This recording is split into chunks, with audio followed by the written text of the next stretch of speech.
That's the sound of a big deal. At Wayfair, that sound happens a lot. Dream sofa for half the price? Big deal. New dining table you've been eyeing for months? Big deal. Finally picking up those last few pieces and finishing that bedroom? Now that's a really big deal. Whatever your home needs, Wayfair has the selection, the savings, and over millions of 5-star reviews to back it up. Shop Wayfair.com today before someone else snags your big deal. Wayfair, every style, every home.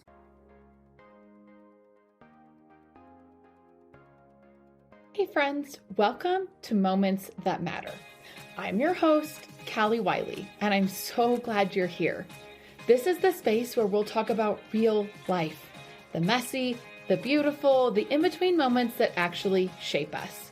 We'll dive into business, balance, building connections that feel real, growing brands with heart, meeting amazing people, and figuring out how to be our most authentic selves. No filters, no fluff, just honest conversations to help you show up fully in your life and step into the version of you that is already there. So get comfy, grab your coffee, and let's talk about the moments that actually matter. Welcome back. I'm so happy you're here. Let's dive right in. We're going to talk about leadership again today. I know that we've spent a little time talking about leadership and empathetic leadership, but I want to dive into just overall leadership lessons and insights that I've learned from leading a team.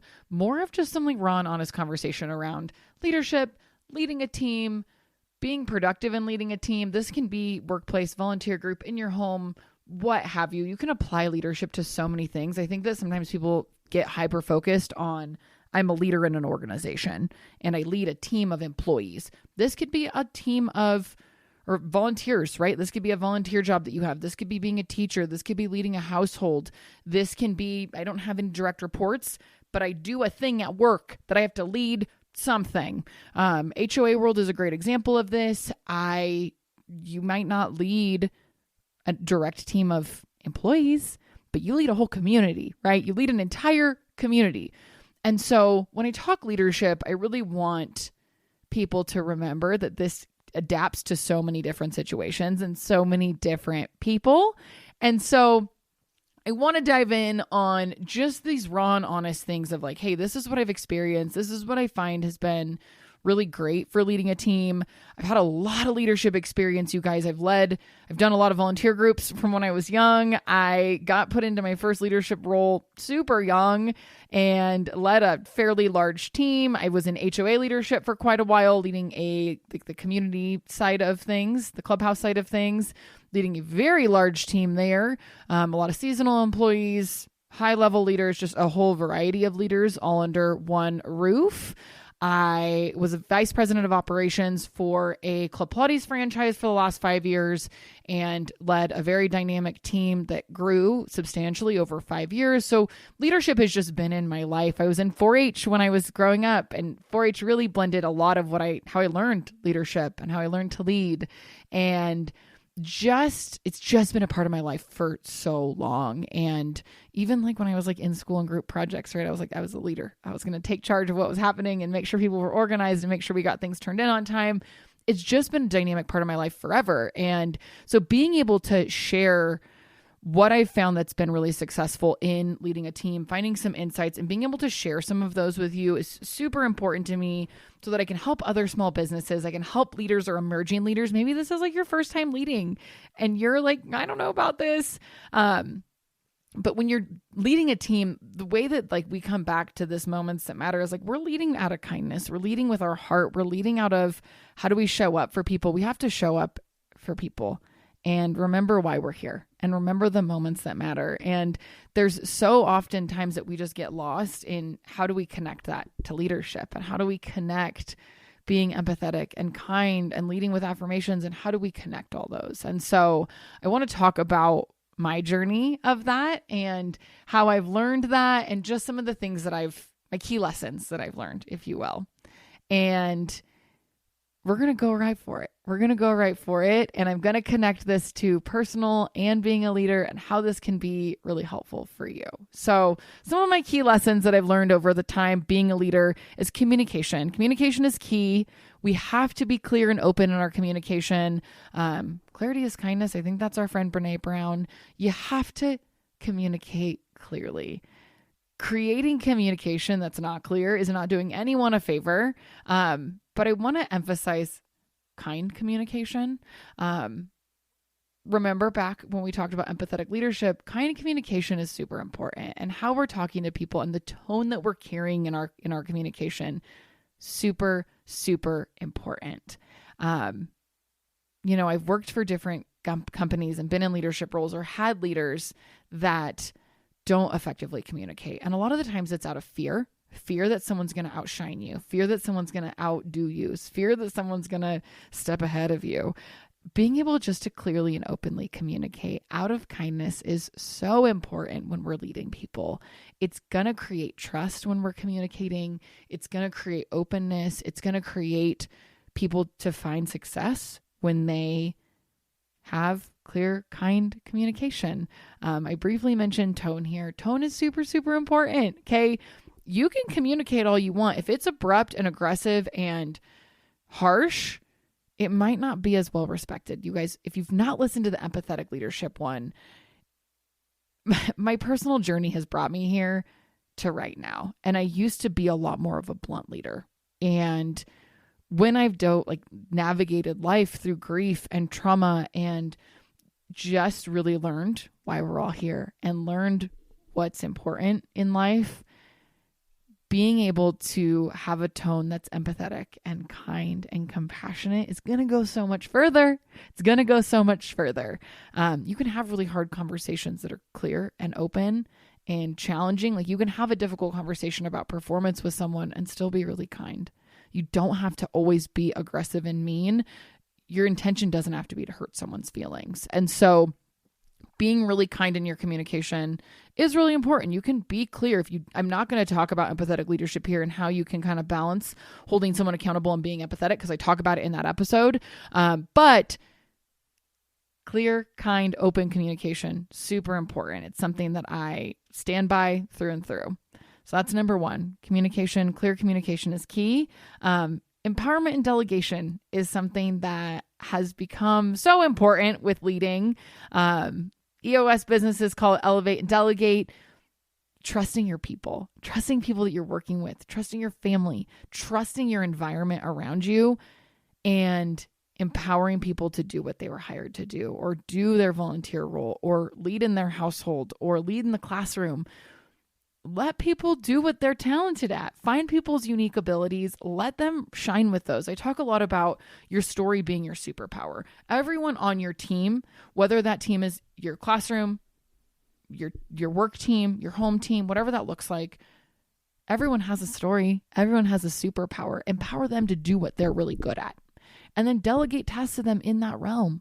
If there's something that you're like, oh boy, I am not good at XYZ, but I know that Shannon is a rock star at that because her story is created to make her this talented at this one thing, delegate those tasks and watch them shine at those things. You have to share the opportunity to trust. You have to trust people. You have to allow them to run with something. You have to allow them to fail and fail forward and be open with it. If you're going to be a really awesome leader, you're going to fail. People are going to fail, right? People in your company are going to fail. People in your team are going to fail. That's okay. If you empowered them to make a decision and you empowered them to run with the task, let them do it. And if they fail, it's okay. We'll talk about failure a little bit here in a minute, but empower people to do things, delegate tasks to them that can elevate them, and trust that they can do it. Do not micromanage people. The number one thing I have learned is that you cannot micromanage people. You have to let them do their thing. You hired someone to do their thing. Let them do their thing. One of the other things that I've really learned and latched onto is becoming really adaptable and really flexible as a leader. Things are not going to go the way you want them to always. They're just not, right? Life happens. People change. People adapt. Business adapts. The environment adapts. everything changes, and you have to be adaptable to respond to things happening in the world. You have to be adaptable to respond to your team changing. You have to be adaptable to responding to life events. You have to be adaptable to overcome challenge and change. Being flexible, super important. If you're really rigid, I'm a really strong type A person. I've had to learn how to be flexible. I've had to learn how to, this is my schedule and my plan for the day. Things are going to change. If you're in a leadership role in any organization, in any aspect, things are going to change every single day. Someone's going to call out sick. Someone's going to have a life event. You might have a life event, right? You might be the one with the life event. The economic climate changes, COVID happened, right? That was huge for businesses. You have to be flexible. You have to be adaptable, and you got to emotionally regulate, not irregulate, emotionally regulate through these things. Okay. You're going to get really adaptable. You're going to get really flexible. Things are going to change. Business changes, closures happen, floods happen, things happen. You got to get adaptable. You got to get super flexible. Okay. So we are communicating really well. We're empowering our people. We're delegating. We're getting really flexible and adapting. All really, really important, right? You can try to control it all, and you're just not going to be able to. Conflict resolution, right? As a leader, you're going to have difficult conversations. You're going to get in conflict. You're going to have to approach it really constructively. Difficult conversations will happen in leadership. Hard conversations will happen. How do you show up with empathy? How do you show up constructively? What does that look like? Okay, so we can give someone feedback. You're not performing XYZ. You're given this task. You didn't meet the deadline. You're not performing. How do we approach this? Curious, asking questions, being really open. How do we approach with being constructive? Hey, I noticed that you did XYZ. I want to give you some feedbacks and some tools to help you be more successful in the future. I want to talk through some tools. I want to role play what those tools look like. I want to show you how to do this. Let me show you how I would do it. Now you try it. Let's do it together. Now you run on your own, right? We have to approach really curious. You have to approach really open.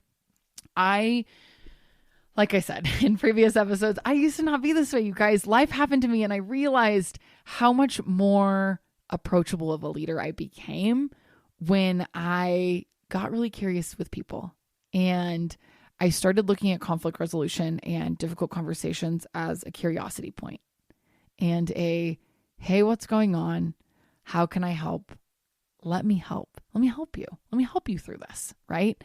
90% of people want to do well. And if you're an empathetic leader and you lead with kindness and you help your team with boundaries and you show up as a really great leader, it's going to create this opportunity to get curious during conflict resolution because you've built rapport with your people and you have created this opportunity to have constructive conversations that get to be constructive and create solutions that aren't negative.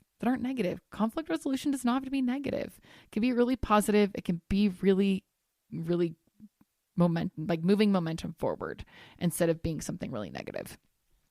In order to have that level of conversation and conflict resolution, you have to have relationships. You guys, I will die on the hill of relationships over everything. This goes with my personal life. This goes with my leadership ability. You have to have relationships. And I know that this is going to be unpopular because everyone says this dynamic of, well, I'm their leader. I can't build a relationship. I'm not here to be your friend. I'm here to be your boss, right? That's something that I hear a lot. And I don't agree with it. And I know that that's not a popular opinion. You can have really strong relationships with your team. You can get curious. You can know things. I get a lot of people that reach out in leadership coaching that I do and say, I don't want to ask too many questions because I don't want to know. I don't want to know that they have a mental health issue. I don't want to know that they have a health thing, right? Because it's an HR situation, right? I get it. It's an HR situation. It's okay to have relationships with people. It is okay to foster a really strong relationship with your team and know their vulnerabilities. It is okay. And I know that that is not popular and I know that people are already going to come back for me at that, but that's okay. Because when I walked through life and it was really heavy, I could have not told anyone. I could have told absolutely no one that my parents had died. could have told absolutely no one. And I saw how people responded when I did. I saw how people either reached out and immediately were like, let me help. Let's navigate this life. And then I saw people push me away. I saw people say, hey, when you're more positive, let's chat. When you're more positive, let's be friends again. When you're more positive, let's build XYZ together. Y'all, it affected me deeply. And when you build really strong relationships with people and you listen and you're present and you know your people and you know the people that you're surrounded with, this is huge for anyone that you're leading, right? This is a team. This is a classroom. You know your people, you know your students, you know your family. Maybe it's the coordinator of your friend circle. Do you know everyone's needs when you book that Airbnb? Right? This is so important. This is going to teach you how to be not just a better leader, but a better human. You listen, you understand, you hear, you follow up, you get curious, you ask questions, you have great relationships with people. And when people navigate through life, you're empathetic. I know that that's not popular, but watch. If you have really great relationships with people and you care, watch how things grow. If you've got someone on your team that dances, they want to be a professional dancer, ask them about how that's going for them regularly. Check in with people, know what they're doing, know their struggles, know their hardships, know what fuels them, know what makes them energetic, know what makes them excited. Lean into that. You have to have relationships with people. You cannot lead from a place of, I'm not friends with people I lead. It's dangerous. It's really, really dangerous. Another really strong aspect of lessons that I've learned in leading people is the willingness to be continuous with growth and learning, continuing to learn professionally, continuing to learn personally, finding professional growth, finding personal growth is super, super important. Having a culture of learning for your team can be really important. It's going to benefit everyone around you. If they see that you're constantly learning and developing, your team is going to do the exact same thing. They're going to be curious, right? They're going to be curious. If you're always like, hey, I learned this new thing by reading this or watching this or listening to this podcast, and you share that with your team, they're going to get curious too. It's going to start creating this culture of learning. It's going to create this culture of growth. And when we are open to learning, everything else around us opens up. If you're always set in your ways of this is how I've always done it, this is how it's always been, your team is going to feel that way, right? And when we start to learn professionally and personally, everything else is going to unlock. So there's nothing you can learn professionally that's not going to help your personal life, and vice versa. If you learn something personally, it's going to help you professionally. And so leaning in to learning about, I'm going to go real random here. You're like, I learned flower arranging personally. It's a personal thing I learned. You're like, that does not translate to work. It does. It's flexing a creative muscle. It's flexing this like creative side of you that is also creating this culture of, hey, we grow personally. We set boundaries outside of work. We get to be human people because that is where things matter. And maybe you went to this floral arranging class with 3 of your closest friends that you don't get to see all the time because everyone else is hustle culture, right? And you know how I feel about hustle culture. We're canceling that. And we are creating these boundaries that we get to personally grow and professionally grow. And it's going to translate. It's going to translate. And you might be like, but flower arranging, I work in tech. Yeah, but what did you learn in flower arranging? You learn patience because let me tell you, it takes a long time to craft something up. You learn creativity. So when you have a problem at work, you're like, oh man, how did I get creative to make this flower arranging thing work when I didn't know how to make all these flowers flush together? Now you're flexing that creative side of your brain. You're adapting, right? You're learning how to be adaptable, which will translate to work. I promise, continuing to learn and grow, super, super important. And then looking at how we can take all of these things to design our leadership style, right? We have to take all these things to design who we want to be as a leader. And if I have ever learned one thing about my leadership style, it's that it's evolved over time. Yours is allowed to evolve too. You can evolve how you are a leader. I was not always this type of leader. I know that I'm not, there's controversy around how I lead, and that's okay. I'm open to that. I used to be a very rigid, tough leader. I've become much more of an empathetic leader, and I'm okay with that. I've taken leadership from really phenomenal leaders that I've had. I've taken leadership from leaders that I really struggled with and created this own leadership style. I lead very empathetically. I lead very kindly. I lead very curious. And creating that role over time, right, is from all of these things. I've learned, I've grown, I've built relationships with people. I've learned that that's super, super important. I've learned how to have difficult conversations with empathy, but still holding people accountable. I've learned how to be adaptable and how to be flexible. I've learned how to communicate. And that is how I created this leadership style and what's really important in my leadership style. I can tell you right now that celebrating successes has become a really important part of my leadership style. Recognizing people, celebrating achievements. I do this in my friend circle, you guys. If my friends are doing something that's really awesome, I'm going to celebrate them. Celebrating successes around my family, my friends, the people around me, the team that I'm leading, my clients, you guys, you know that like my foundation of my business is I want to be your business bestie that's always rooting for you. I am the friend that will always be rooting for you. You have to celebrate people's successes in order to be a strong leader. You have to be able to celebrate what people are doing really well. I will celebrate people's failures because I'm like, hey, you tried, you did the thing. That's awesome. I'm so proud of you. And so continuing to celebrate those things will help build you as a leader. It'll start to define what that style looks like.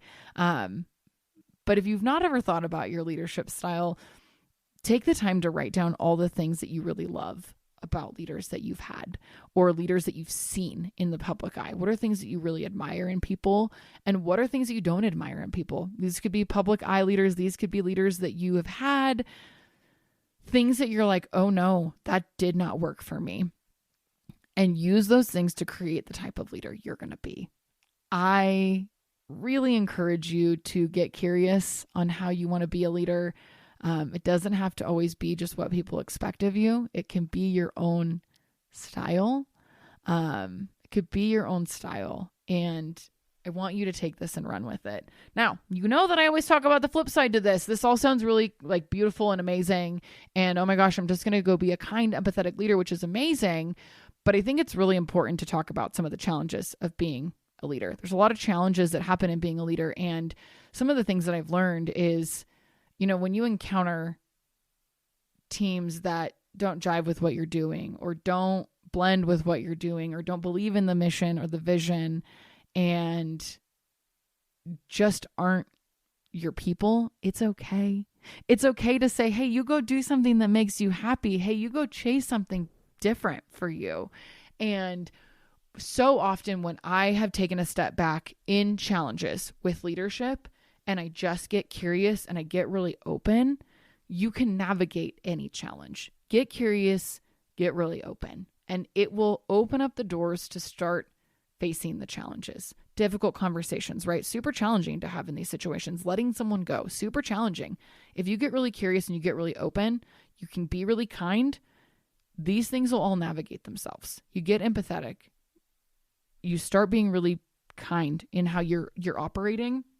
Things don't always have to be negative in those situations. You get curious, you ask questions. A lot of your challenges will slowly settle in, right? Business challenges happen. You're not hitting numbers. You coach a team and they're not winning. Get curious.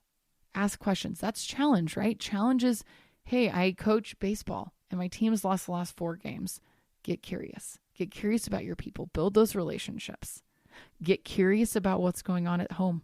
Get curious about what success looks like. Maybe they don't have their affirmations. Maybe their mind isn't right. Maybe it's confidence. Get curious. Every single challenge you're going to face as a leader, if you get curious, you get open, you walk through a lot of the things that we've started to talk about, right? And this is where we start to talk about those things that matter. When you're a leader, your people are still people. They're still humans. They're still walking through life. They still have things going on outside of whatever this thing is that you're leading. Okay.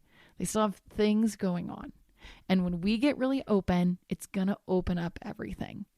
And I just want you to start getting more curious about how you're navigating your life so that it opens up this door to create boundaries, opportunities, and awesome experiences for people. I want you to be the leader that people say, hey, that was the best leader I ever had. Hey, that person listened. They understood. We navigated. They still support me. They helped me thrive. And from doing all the things that I just shared, I know you can get there. You know, I'm always going to ask you to share your experiences because I get fueled from people sharing their experiences with me and their lessons that they've learned and what they've learned. So please reach out to me. Social media, it seems to be the easiest way. You can also visit the website. All those are in our show notes of just where to find that. But my Instagram is it's Callie Renee. I love hearing about different things that you've done in your own leadership world, leaders that you've had, leadership experience that you've experienced, and share it with us. I would love to be able to share it with other people so that they can learn from you. But thanks for being here. I'm super proud of you. I'm super proud of your ability to want to show up every week and help yourself grow, help yourself develop, and build yourself up a little bit differently. I'll see you next week.